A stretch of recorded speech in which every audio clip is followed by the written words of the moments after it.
because you touch very important subject, is the giving the feedback.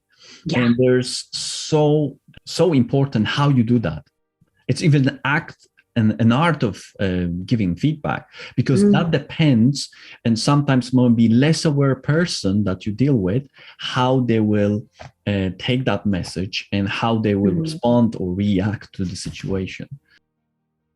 Yeah, it's really interesting. And people will say, what's the 5 things you need to do in order to give great feedback, right? And if there was a formula like that, I would be a rich lady. I wouldn't be here talking to you. I'd be off at a beach somewhere. I think that the nuance of it is that there's a couple of nuances to it. Firstly, and you point out exactly the right thing, Kristof, that it depends on the person that you're talking to, right? How do they receive communication? It also depends on what is your intention in terms of giving that feedback. Because if your intention in giving the feedback is to prove yourself right or to score a point, don't do it. Right? The purpose of feedback is to share with somebody information that helps them to get better. That is the purpose of feedback. So really checking yourself and thinking about what is my intention in terms of giving this feedback, and then to say to someone, to overemphasize your good intention. And the way you can overemphasize your good intention is to ground it in something that matters to them. So if you have a team member who wants to get promoted, you can say to them, look, the way that we had that conversation, I know that you want to get promoted. I know that you're looking to take it to the next level.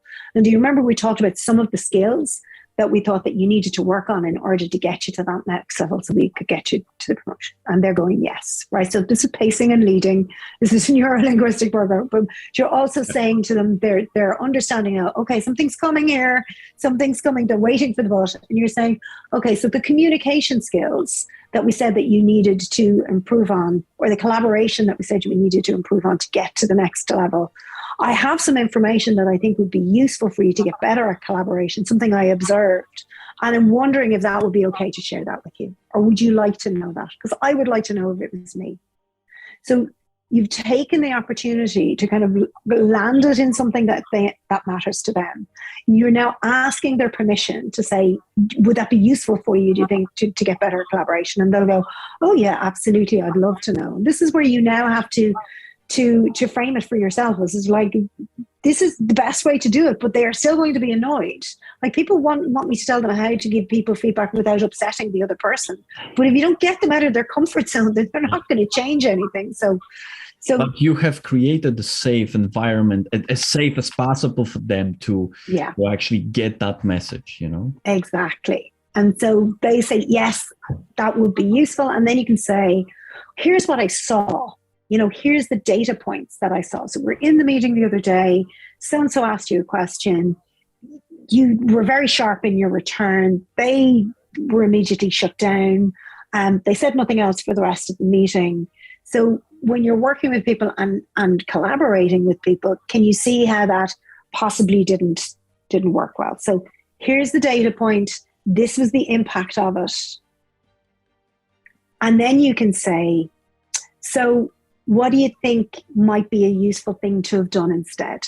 Mm-hmm. So you open with a question, you ground it in your good intention, you open with the question, is it okay would you like this feedback? They can say yes or no, they're bound to say yes, particularly if you're their team leader. You give them the data point, you show them the impact of it, you play that through like it's a movie without any judgment. You don't say, hey, big Egypt, what were you doing the other day? There's none of that. You just go say, here's what I saw, this is what happened, and this is what Bob did as a result of that. And that didn't feel very collaborative. So I think I just wanted to bring it to your attention. What do you think you might have done differently? How could you have done that differently? You ask them the question and they are then thinking about it.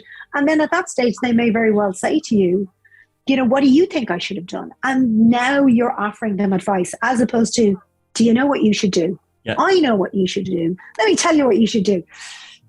Because that's just not useful, because it's your idea, it's not their idea. You want them to be coming up with the solutions for themselves. That's why the question is so much more useful than the advice giving, unless they ask you for it.